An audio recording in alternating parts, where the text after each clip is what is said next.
आज का खूबसूरत विचार। जब हम स्वीकार करना और प्रेम करना सीख लेते हैं, तब हमारे जीवन का हर पहलू फलने फूलने लगता है। दाजी। 16 दिसंबर 2004 प्रातः 10 बजे। पृथ्वी पर जीवन अनुभवों और संघर्षों की एक लंबी श्रृंखला है जो देहधारी व्यक्ति को उसके विकास की दिशा में गढ़ती है। इस पहलू को कभी नहीं भूलना चाहिए, इसे स्वीकार करना आवश्यक है।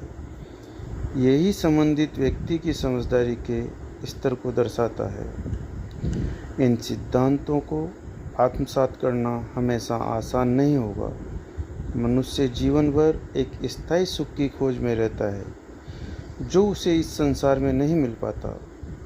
उस परम सत्य की खोज के माध्यम से वह जो कुछ भी अर्जित करता है, वही उसे भविष्य के अन्य अनुभवों के लिए तैयार करता है जो भौतिक जगत के परे अन्य क्षेत्रों पर घटित होते हैं। बाद में आने वाले चरणों के लिए निर्णायक तत्वों के साथ सब कुछ नए आधारों पर पुनः समझना होगा।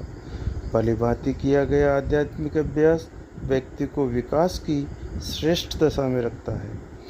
हम इस पहलू पर जितना भी बल दें कम होगा।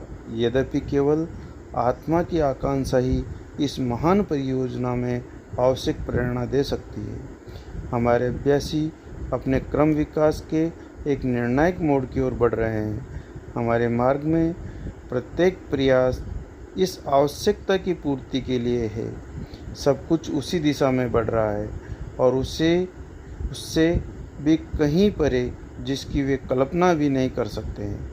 गुरु एक सरल दिखने वाले लेकिन प्रभावी पद्धति पर कार्य करते हैं जिसमें दोनों ओर से प्रयास होता है। इस संसार में कुछ भी सहजता से प्राप्त नहीं होता।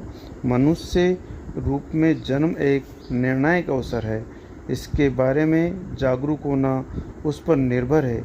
जीवन के अंत तक विकास के अवसर आते रहते हैं। इसके लिए कभी भी देर नहीं होती। सभी को सहायता और सहयोग दिया जाता है। ईश्वर महान है और उसकी करुणा असीम है। बाबूजी महाराज।